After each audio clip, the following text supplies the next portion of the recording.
गीता का अध्याय 2, गीता का सार, पाठ 6। जिस प्रकार शरीरधारी आत्मा इस वर्तमान शरीर में बाल्यावस्था से तरुणावस्था में और फिर वृद्धावस्था में निरंतर अग्रसर होता रहता है, उसी प्रकार मृत्यु होने पर आत्मा दूसरे शरीर में चला जाता है।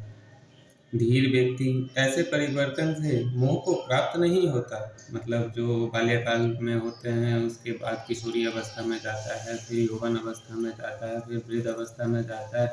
ऐसे में इंसान जब बाल्य अवस्था में होता है तो सोच रहा होता है कब साला जवान हो जाऊं, भैंस की छोटे से फुर्सत हो, रोज स्कूल ना जाना पड़े। जब जवान होता है तो सोचता है जल्दी से कॉलेज खत्म हो, फिर साला वर्क स्टार्ट हो जाए, दूसरे से पॉकेट खर्चा ना मांगना पड़े।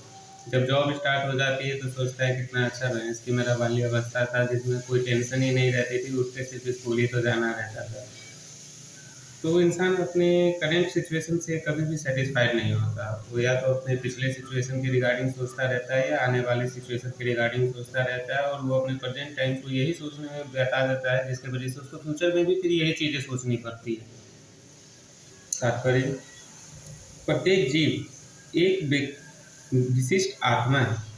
बिल्कुल, हर एक भी जीव एक विशिष्ट आत्मा है, जो दो आत्माओं का समावेश है। आत्मा प्लस परमात्मा मिलकर के एक जीव बनता है। वो प्रतिक्षण अपने शरीर बदलता रहता है, कभी बालक के रूप में, कभी युवा तथा कभी वृद्ध पुरुष के रूप में। वैसे इसमें 4 अवस्था होते हैं: बाल्यावस्था, किशोरी अवस्था, यौवन अवस्था और वृद्ध अवस्था। इसमें एक अवस्था छोड़ दिया है जी।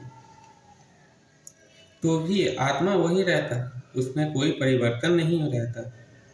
ये विशिष्ट आत्मा मृत्यु होने पर अंतोगत्वा एक शरीर बदलकर दूसरे शरीर में देहांतरण कर जाता है, और चूंकि अगले जन्म में इसका शरीर मिलना अवश्य भावी है। ऐसे वर्ड्स रखना ही नहीं चाहिए, डायरेक्ट लिख देना चाहिए सिंपल वर्ड में कि हाँ ये मुश्किल है या मुश्किल नहीं है, ताकि कोई भी पढ़े तो उसको मुश्किल ना हो। चाहे वो शरीर आध्यात्मिक हो या भौतिक। अतः अर्जुन के लिए ना तो भीष्म ना ही द्रोण के लिए शोक करने का कोई कारण था। महामहिम भीष्म और आचार्य द्रोण के लिए शोक करने का उसका कारण था, क्योंकि एक उसका तात्सरी था, जिसके वजह से उसका कुल का यश था। महामहिम भीष्म ने कई दिग्विजय कर रखे थे, उनके सामने कोई भी राजा नहीं था जो शस्त्र उठा सके। एक जरासंध ही था जिनके साथ उनकी संधि थी, बाद बाकी सब उनसे नीचे ही थे। अपितु उसे प्रसन्नता होना चाहिए था कि वह अपने पुराने शरीर को बदलकर नए शरीर ग्रहण करेंगे, और इस तरह वह नई शक्ति प्राप्त करेंगे। ऐसे शरीर परिवर्तन से जीवन में किए कर्म के अनुसार नाना प्रकार के सुख भोग या कष्ट का लेखा किया जाता है। मतलब जिस हिसाब से हमारा कर्म होता है उस हिसाब से उसका लेखा जोखा किया जाता है, जबकि हम ऑलरेडी उसका लेखा जोखा करके ही वो कर्म किए होते हैं। एक्चुअली हमें पता होता है, इंसान अपने आप को कभी धोखा नहीं देता, तो हमें पता होता है कि जो हम कर रहे हैं वो गलत कर रहे हैं या सही कर रहे हैं। बस हमें ये लगता है कि सामने वाले को ये चीज़ ना पता चले। चूँकि महामहिम भीष्म और आचार्य द्रोण साधु पुरुष थे, इसीलिए अगले जन्म में उन्हें आध्यात्मिक शरीर प्राप्त होंगे। नहीं तो कम से कम उन्हें स्वर्ग में भोग करने के अनुरूप शरीर तो प्राप्त होंगे ही। वैसे महाभारत युद्ध में एकमात्र महामहिम भीष्म ही ऐसे थे जिनको कैलाश मिला था। बाकी सब स्वर्ग गए थे, पर महामहिम भीष्म ही एक ऐसे थे जिनको कैलाश मिला था। अतः दोनों ही दशाओं में शोक का कोई कारण नहीं था। जिस मनुष्य को विशिष्ट आत्मा, परमात्मा तथा भौतिक और आध्यात्मिक प्रकृति का पूर्ण ज्ञान होता है, वो धीर कहलाता है, मतलब शांतचित्त कहलाता है, ब्राह्मण पुरुष कहलाता है मेरे टाइप। ऐसा मनुष्य कभी भी शरीर परिवर्तन द्वारा ठगा नहीं जाता। आत्मा के एकांतवाद के मायावादी सिद्धांत मान्य नहीं हो सकता, क्योंकि आत्मा के इस प्रकार विखंडन से परमेश्वर विखंडनीय या परिवर्तनशील हो जाएंगे। किसी के भी आत्मा के परिवर्तन होने से ईश्वर कभी भी परिवर्तनशील नहीं होते हैं, वो हमेशा समान ही होते हैं। जो अच्छा कर रहा हो कर रहा हो, गलत कर रहा कुछ। फॉर एग्जाम्पल रावण को ले लो। रावण जब तक गलत मार्ग पे नहीं चला, तो वही विष्णु के अवतार परशुराम, हालांकि उनका भी नाम राम ही था, हाथ में परशु होने के कारण उनको परशुराम कहा गया। तो वही राम ने अर्जुन बाहु से उसको बचाया। जब अर्जुन बाहु ने रावण को बांध करके अपने जगह पर रख दिया था, तो उसी से परशुराम ने उसको बचाया। उसी के दूसरे अवतार राम ने उसको सुला दिया, फिर से नागलोक में जाकर के पढ़ा दिया उसको। तो जब तक वो सही था तो उसी विष्णु के अवतार परशुराम ने उसको बचाया, फिर वही गलत था तो उसी विष्णु के अवतार राम ने जाकर के उसको बंबू कर दी। तो वो समान ही रहता है, वो सामने वाले पे डिपेंड करता है कि वो कौन से मार्ग चुन रहा है। जब तक सही चुन रहा है तब तक सब कुछ सही है, गलत चुन रहा है तो किसी के बाप का नहीं सर, ऐसा होता है। आत्मा के एकांतवाद का मायावादी सिद्धांत मान्य नहीं हो सकता, क्योंकि आत्मा के इस प्रकार विखंडन से परमेश्वर विखंडनीय या परिवर्तनशील हो जाएंगे, जो परमात्मा के अपरिवर्तनीय होने का सिद्धांत के विरुद्ध होगा। बिल्कुल, ये बिल्कुल सिद्धांत के विरुद्ध होता है, क्योंकि शरीर बदलता है, आत्मा नहीं बदलता। हम जहाँ से अपनी चीज़ें को छोड़ते हैं, शरीर फिर दोबारा जो निर्माण होता है वो वहीं से शुरू होता है। जैसी हमारी सोच होती है, अगली जन्म हमारी उसी हिसाब से होती है। गीता में पुष्टि हुई है कि परमात्मा के खंडों का सनातन अस्तित्व है, जिन्हें क्षर कहा जाता है।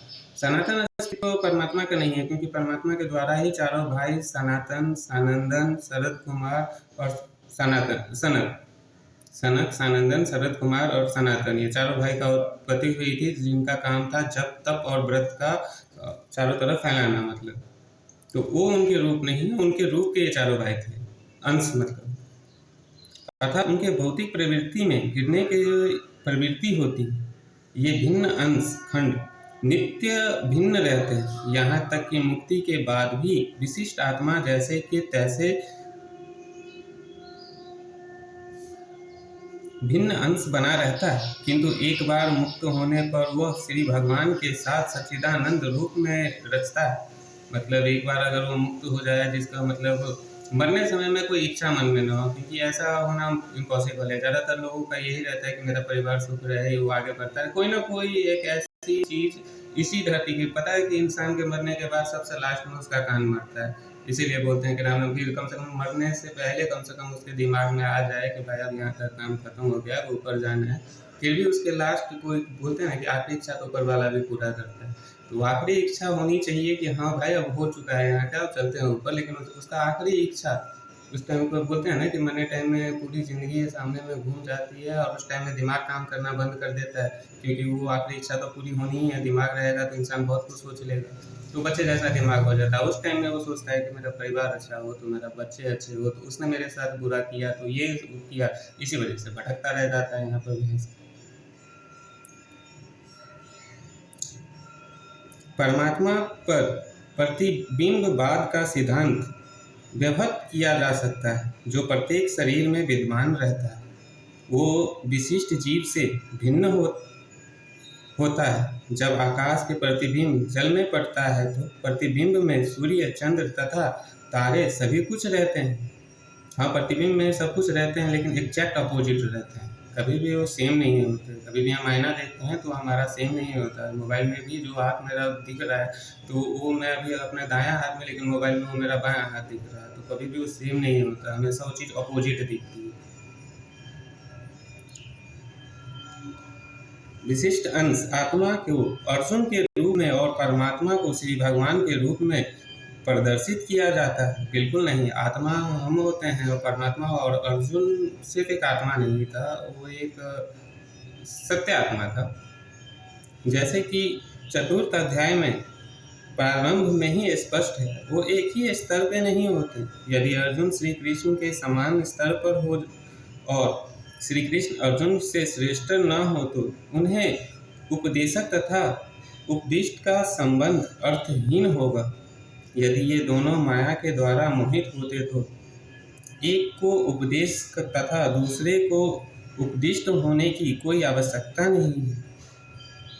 ऐसे उपदेश व्यर्थ होगा, क्योंकि माया के चंगुल में रहकर कोई भी प्रामाणिक उपदेश नहीं बन सकता। जबकि वो युद्ध ही जो हो रहा था, वो माया के चक्कर में हो रहा था कि मेरी बीवी का अपमान हुआ है, मेरा इंद्रप्रस्थ जो पहले खांडप्रस्थ था, और ये भी नहीं सोचा कि वो खांडप्रस्थ भी एक पूरे कुल का विनाश करने के बाद बसाई गई थी। पूरे नागलोक का विनाश करने के बाद उस खांडप्रस्थ को इंद्रप्रस्थ बनाया गया था। मतलब एक कुल बसाने के लिए पूरे कुल को, वृषसेन जो कर्ण के बांध पे बैठा था अर्जुन को मारने के लिए, जिस टाइम में कृष्ण ने उस रथ को धंसा दिया था और वो बांध जो था उसके सर के मुकुट में लग करके चला गया था, वरना उस वक्त भी मर सकता था। और कृष्ण ने तो कई बार अर्जुन के अपने बेटे ने ही अर्जुन को मार दिया था, फिर नागमणि के द्वारा अर्जुन को जिंदा किया था कृष्ण ने। तो उसने भी तो एक पूरे कुल का विनाश कर दिया था, पूरे नागलोक का विनाश कर दिया था। तक्षक नाग, वैसे नागलोक दो नागलोक होते हैं, बासुकी नाग और एक तक्षक नाग, दोनों राजा राजा हैं। एक जगह के लिए वो गुरु हैं, एक जगह के लिए शेषनाग गुरु हैं। तो वहाँ पर भी तो उसने तक्षक का पूरा कुल विनाश कर दिया था अपने इंद्रप्रस्थ बसाने के लिए, खानप्रस्थ को, जिसकी वजह से इंद्र से भी लड़ाई हुई थी अर्जुन को। उसी से दिव्यास्त्र लेकर के उसी से लड़ पा रहा था वो, हालांकि कर्ण से भी उसकी लड़ाई हुई थी। तो एक कुल को हमेशा जो एक के लिए न्याय होता है वो दूसरे के लिए अन्याय हो जाता है। बस ये सोचना होता है कि ज़्यादा न्याय किसमें, क्योंकि गलत तो दोनों था। वहाँ पे अगर महामहिम भीष्म चुप रहे थे तो वहाँ पे तो अर्जुन की खुद की बीवी थी, उसने अपने भाई को कैसे दाव पे लगाने दिया था उसको, तो गलत वो भी था। ऐसी परिस्थितियों में ये मान लिया जाता है कि भगवान श्री कृष्ण परमेश्वर जो पद में माया द्वारा विस्तृत अर्जुन रूपी जीव से श्रेष्ठ है। हाँ, वो अर्जुन रूपी जीव से श्रेष्ठ हैं। वैसे इन दोनों की जोड़ी बहुत पहले से ही रही है। नर नारायण अवतार के बारे में जो कर्ण की कवच, इसमें बोला जा रहा था कि कर्ण अगर अपने कवच के साथ होता तो क्या होता, तो इसको कुछ कर नहीं सकता था। नर नारायण अवतार में यही अर्जुन और कृष्ण का ही अवतार है नर नारायण, जिसमें इंद्र को उर्वशी जो अप्सरा है वो कृष्ण ने अपने नारायण अवतार में, नर नारायण जो अवतार थे, तो अपने जांघा से निकाली थी। इसके वजह से उसको उर्वरा से निकले के कारण उसको उर्वशी नाम पड़ा था। इंद्र को गिफ्ट में दिया था उसने, जब मेनका आई थी उसकी तपस्या भंग करने के लिए। तो उस टाइम में इन लोगों ने 99 बार वो कवच को तोड़ा था, क्योंकि वो कवच का तोड़ने का मतलब ये होता था कि जो उस कवच को तोड़ेगा वो मर जाएगा, वो उसका भी मरना तय है। तो जब नर नारायण रूप में ये लोग तपस्या कर रहे थे, तो एक जब उस कवच तोड़ता था वो मरता था, तो दूसरा अपनी सिद्धि से उसको जिंदा करता था। फिर वो तोड़ता था वो मरता था, तो दूसरे उसको अपनी सिद्धि से जिंदा करते थे। तो टोटल से 100 कवच थे, उसमें से 99 इन लोगों ने तोड़ दिया और एक बच गए थे जो कर्ण के पास था, जो अभी भी बचा हुआ है। आगे कहता है अर्जुन को श्री कृष्ण, हे कुंती पुत्र, सुख तथा दुख का क्षणिक उदय तथा कालक्रम में उनका अंतर ध्यान होना सर्दी तथा गर्मी में की ऋतुओं के आने जाने के समान है। हे भरतवंशी, वह इंद्रिय बोध के से उत्पन्न होते हैं और मनुष्य को चाहिए कि अविचल भाव से उनके सहन करना सीखे। बिल्कुल ये कहने की कोशिश कर रहा है कि हम सिर्फ ये सोचने में कि वो मेरा है, जबकि सारे रिश्ते ऊपर से ऑलरेडी डिसाइडेड होते हैं, माने या ना माने मानना ही होता है। बस होता है, वो भी सोलमेट होते हैं, वो भी पिछले जन्म से ही जुड़ा होता है। जो हम सोचते हैं कि एक साला प्यार का रिश्ता होता है जो हम अपने ही तरफ से चूज करते हैं दोस्ती का, वो भी साला कहीं ना कहीं से जुड़ा ही रहता है। वरना अर्जुन नारायण रूप में कैसे होता है, जब इस जन्म में भी अर्जुन और कृष्ण दोनों साथी थे। तो हर चीज़ कनेक्टेड होता है। एक प्रकार से देखा जाए तो हर समय ऐसा लग रहा होता है कि कुछ भी इंतफाक बोल के कुछ इंतफाक ही नहीं होता है। Everything is plan. तो जो भी होना था वो तो होना ही था। अगर उसमें से कोई भी चेंज भी हो जाती तो इसका मतलब ये नहीं था कि वो कहानी चेंज हो जाती, कुछ किरदार चेंज हो जाते, पर जो होना था वो तो होना ही था। अच्छा, आगे देखते हैं।